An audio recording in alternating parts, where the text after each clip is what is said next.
Missing a tooth is a common situation that many people face, but do nothing about. This is often due to not understanding how to solve this issue more easily, cheaply, and without surgery. About 50% of people worldwide live without at least one tooth. As usual, I'll explain in simple terms what you can do to make this defect unnoticeable, even on your front teeth. Let me tell you how you can restore a single tooth without surgery, how to do it inexpensively and even without damaging the neighboring teeth. Give this a like if you would like to do the same. And do you really have a lot of acquaintances who are missing at least one tooth? Well, as a matter of fact, if we are talking specifically about the situation in Russia, then of course in Russia there is a very clear sequence, or rather a detailed age-based gradation. The older the patient becomes, the significantly higher the overall percentage of missing teeth tends to be. Unfortunately, this number is very high in Russia. That is, people over 40 not only lack a single tooth, but are actually missing quite a large number of teeth in their mouths. So this is a very widespread problem. From my personal experience, patients over 20 years old almost always have at least one missing tooth. And why don't they get it restored and just go around missing one tooth? It's a lack of awareness. That is, people, they underestimate or don't understand the extent of the problem, and most importantly, the consequences that even the absence of a single tooth can lead to. But if I'm missing one tooth, so what? It's nothing serious. I still have the rest of my teeth, so I get by somehow. In other words, it's not just a lack of understanding. As I said, it's not knowing the possible consequences of missing even one tooth. The second reason, in my opinion, is of course fear. Fear of the dentist, fear in general. Basically fear of any doctor, but especially of dentists.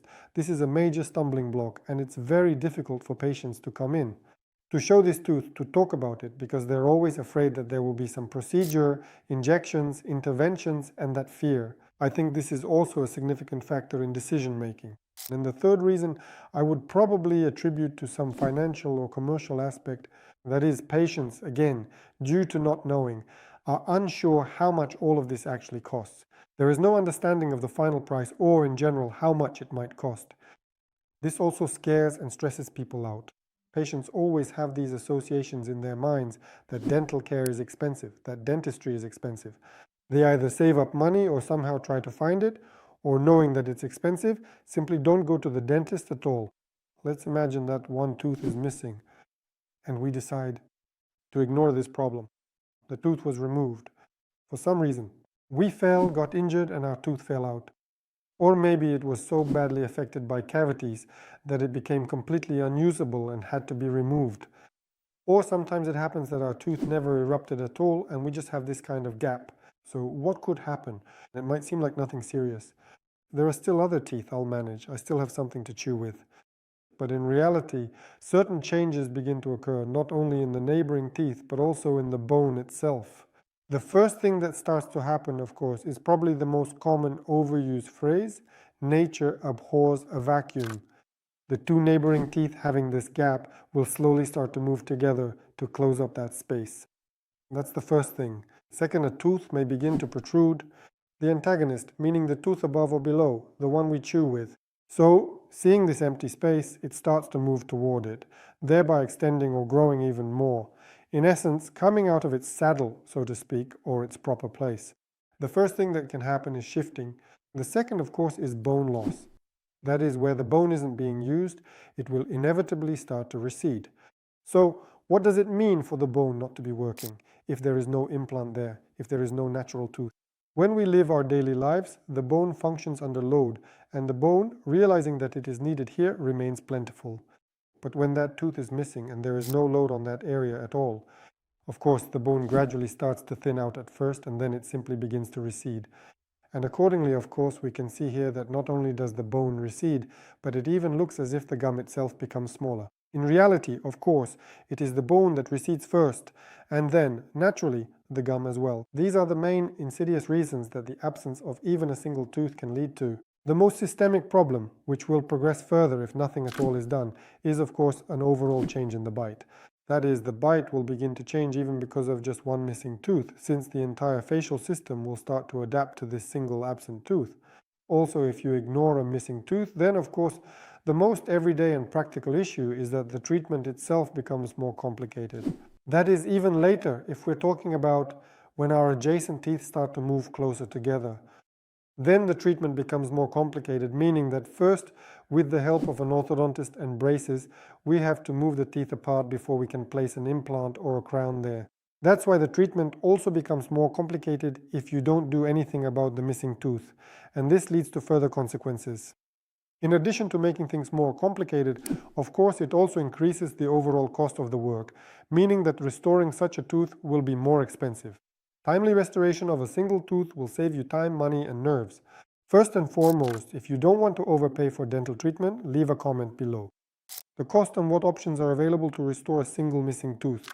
The first restoration option is an adhesive bridge, which is when the doctor uses a special bar. This specific type of dental connector can be constructed from either fiberglass or metal, and it is securely bonded directly to the neighboring teeth, using standard composite filling materials. It is literally like a crossbar. There are two teeth and a crossbar is fixed between them. It can be either metal or fiberglass. Once this bar is secured, it looks kind of like a pull-up bar, right in the space where the tooth is missing. And then the doctor, almost like a sculptor, slowly starts to build up the missing tooth on this bar using a special restorative filling material. Gradually, the missing tooth is carefully restored, and after about an hour or maybe two, you will have a brand new composite tooth in your mouth, which is securely and firmly attached to this supporting bar. This is called an adhesive bridge, and the big advantage of this type of bridge is that, of course, we don't have to grind down the neighboring teeth. There is minimal impact on the adjacent teeth. We preserve them, and there is no shifting. Yes, that's a major plus. The downside is that, of course, this kind of structure, especially if it's closer to the molars, is not as strong and it can break. Although, by the way, in our clinic we used to use this method quite actively, and we have patients who, for a very long time, I would even say probably for life, have been wearing this kind of adhesive bridge. By the way, another drawback is, of course, the bone. Under this structure, the bone will also recede because it isn't being used. But as a solution, an adhesive bridge is a good option to choose because we don't involve the neighboring teeth. We don't grind them down. We preserve them. We prevent them from shifting, and we also address both the aesthetic and chewing functions. It's done fairly quickly, within an hour or two. The second option is the classic one, the most common, crowns. That is, we will need to grind down the two adjacent supporting teeth, place crowns on them, and in the middle, there will be what we call a pontic or a bridge. By the way, why is it called a bridge? I always like to give an example. For instance, with the banks of a river, there's a left bank and a right bank, and we need to somehow connect these banks to each other. The river, our river here, is the missing tooth, and we need to create a support in the form of a crown on one bank and on the other bank as well. On the other tooth, we also place a crown, and accordingly together this is connected by your artificial tooth. Yes, and even if we remove such a structure ourselves, it will be completely monolithic. It consists of two crowns with our artificial tooth in the middle. This is a traditional construction. It's well understood, very common, and is also a very good option, a great choice if you are missing a single tooth. If we talk about the disadvantages, the downside of this kind of construction is, unfortunately, the need to grind down these two, most often completely healthy, supporting teeth. And in addition to grinding them down, sometimes we even have to treat them further. We call this endodontic treatment, meaning we have to remove the nerve from them, grind down the tooth and place a crown. Why remove the nerve? So that, God forbid, nothing happens under the crown in the future, because we want this construction to last for a long time, let's say for many years, and we need to make sure that the tooth under the crown doesn't bother you in 2 or 3 years, so we don't have to remove it. That's why the tooth is completely, let's say, devitalized, the nerve is killed, and it's ground down to make a crown. So of course that's a downside. In other words, we are, in fact, let's use this harsh word, killing two neighboring teeth by grinding them down significantly. Another disadvantage is that, of course, the bone, still, under the missing tooth, the bone will recede, and that, of course, is a drawback. Among the advantages, again, is the price, of course. The price is more affordable, and that's why patients choose this option, because in terms of cost, it's definitely very affordable and quick. Such a bridge can be made within a few days. Such a bridge can be made from zirconia crowns or from metal ceramic crowns. By the way, even now, some people still make bridges out of metal. Yes, aesthetically, it's not very attractive. It looks like a black crown, but nevertheless, as an option, it's absolutely acceptable. The main goal is that we are replacing this defect and restoring the missing tooth. If we compare these two options, which one is better? If I'm speaking for myself right now, of course, I would choose the adhesive bridge. If we're talking about crowns and about the adhesive bridge, specifically between these two options, I would choose the adhesive bridge because firstly, we don't involve the neighboring teeth as much. The impact on them is practically minimal. Secondly, we can, for a certain period of time, by placing this tooth, you can actually use it for quite a long time. And then, after saving up some money or gathering your willpower, strength, and overcoming your fear, after some time, you can get an implant. It's reversible, you see? That is, if we're talking about crowns, we've already ground down 2 neighboring teeth. If at some point we suddenly decide to place an implant here, we've already ground down the teeth. This is an irreversible process. We can't restore the teeth back to their original state. Yes, you will be able to place an implant in this spot where the tooth is missing, but we'll have to remove the crowns and we'll need to make new crowns for our prepared teeth. With an adhesive construction, with an adhesive bridge, this process is reversible. That's why I mentioned that we used to make these constructions very actively in our clinic for more than just a year, and we have a lot of grateful patients, I'd say a great many. We really specialize in these adhesive bridges. We even categorize them in detail. Of course, if it's a large man and we're making chewing teeth for him, then obviously an adhesive bridge won't be suitable for him. As you understand, we're talking about the chewing group of teeth. If it's a central tooth, why not? But if it's a woman, petite and delicate, then even for chewing teeth, she can easily manage with it. That is, the nature of food, let's say, differs between men and women. So for a woman, this is an ideal choice. But again, I want to emphasize, because we prevent shifting and can always return to implantation if needed. The third restoration option is a butterfly prosthesis, also known as an immediate prosthesis. This prosthesis is a small removable tooth. It's truly removable. You put it on yourself, and just as easily you can take it off yourself. It's a good alternative, and indeed very often it serves as a temporary solution. But in order to prevent the teeth from shifting, the ideal option is to have it placed. Especially for central teeth, this is the perfect solution. Or at the very least, you can choose this method of restoration. What are the drawbacks? Of course, it doesn't have the same strength. Such a prosthesis can pop out at the most inconvenient moment. It's very difficult to chew with this kind of prosthesis. By the way, there are patients who can even swallow it. You know what I mean? That's how easily it can slip out. Why do I call this a temporary solution? For a while, it really does solve the aesthetic issue and the problem of shifting. But in terms of functionality, there are definitely major concerns. But again, as a method of restoration, it has its place, and you can safely use it for restoration as well. A missing tooth. In what cases should a temporary structure be placed? This kind? If you are planning to get an implant in a year or maybe in 2, and right now you are preparing for it financially or mentally, or maybe you are in a different region and your doctor, for example, lives in another city while you are currently in a completely different city, then you can confidently have this kind of prosthesis made. It is one of the most inexpensive options. If we add up all the methods we've discussed, this is the cheapest way. It's quick, simple, and cheap, takes 3 to 5 days to make, and that's it, you have a tooth in your mouth. Most often, of course, in my experience, these teeth are always the front teeth. It's rare for them to be molars. It's always some kind of front tooth because the front tooth is always visible. You understand, it's an aesthetically important area. When a person smiles, it's immediately obvious what's going on. That's why for a temporary solution, specifically a temporary one for a year or 2, if you plan to do something else later, I would also, let's say, recommend choosing this method of restoration. So, is this fine for a year or so? Yes, but not longer. A year or 2 is enough. Although I would like to emphasize, actually, again, coming back to practice and some real life experience, different situations happen in life. And of course, in my experience in our clinic, and among my colleagues and even among the patients themselves who are watching us, there are patients who actually wear this kind of butterfly, and I'll tell you, not just for a year, but for decades. You understand? So yes, there are nuances, yes, sometimes the bone recedes, and there are other issues. But people still wear it, and here everyone shapes their own destiny. Everyone can and should take control of their own health. If someone wears it and is satisfied, well, by all means. So, as they say, there are no restrictions on wearing it here. It's entirely up to the patient. But processes still occur in any case, especially with the bone. If the teeth don't shift with this kind of temporary prosthesis, the butterfly prosthesis doesn't shift either, but unfortunately the bone still recedes, and so does the gum. Now I will talk about the 4th method of restoring a single missing tooth. It's called implantation or an implant. If you still have questions about the methods for restoring a single tooth, write to me in Messenger. The link is in the description. The fourth method of restoration is the most advanced, modern, and in my opinion, the most practical in terms of its long-term perspective. Let's put it this way. It is, of course, implantation. What is implantation, or what is an implant? It's a titanium screw that is inserted directly into the bone. In other words, no one will ever see it except you, or rather, no one will know that you have it. It can only be detected on an X-ray image. And the main function or purpose of such an implant, which is screwed deep into the bone, is to serve as a support.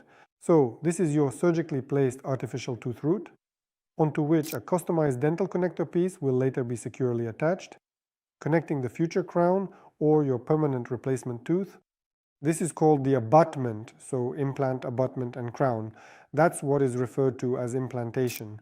And of course, the advantages of this method are that it is a very durable solution, a very reliable method for any group of teeth, whether they are front teeth or molars. That is, a single implant or a single crown on an implant can withstand a very good chewing load. In other words, it functions as a fully fledged tooth.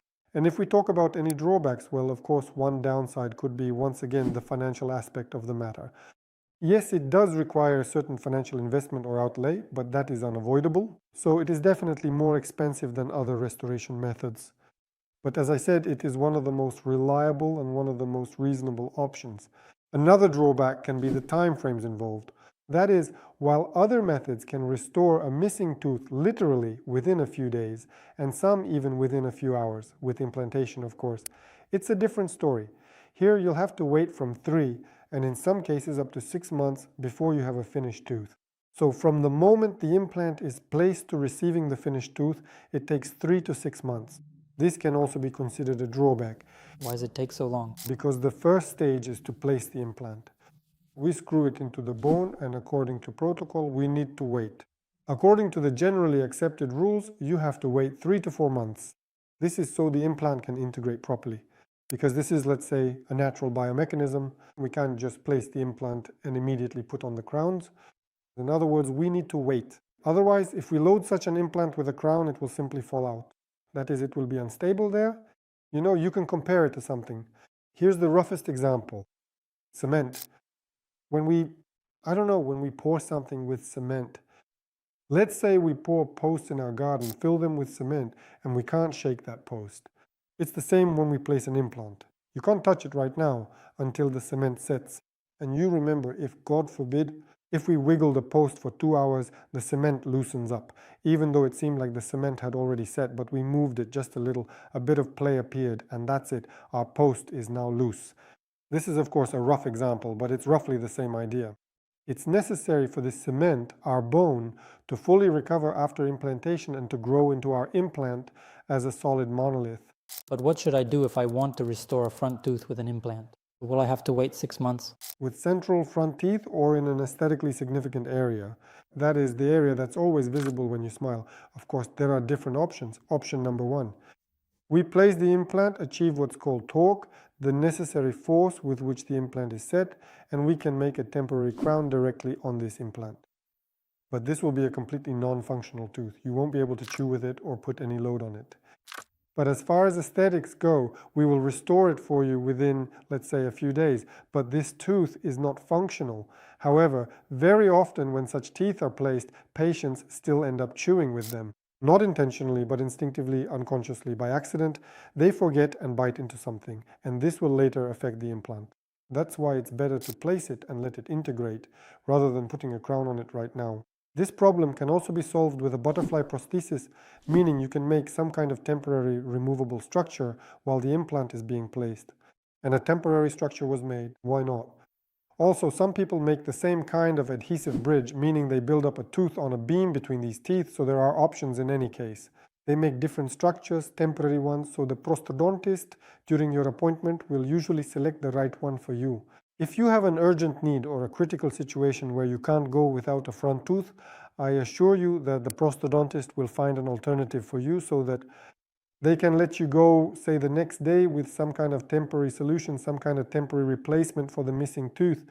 By the way, this often happens with patients who have a tooth But either they broke it, say, due to trauma, they fell and broke it so badly, so deeply, that it's impossible to restore. The root has to be removed. In other words, it's broken right down to the root. And what can you do? You have to extract the root. And the patient, I can't go around without teeth. I have to go to work tomorrow. I work at a school with children.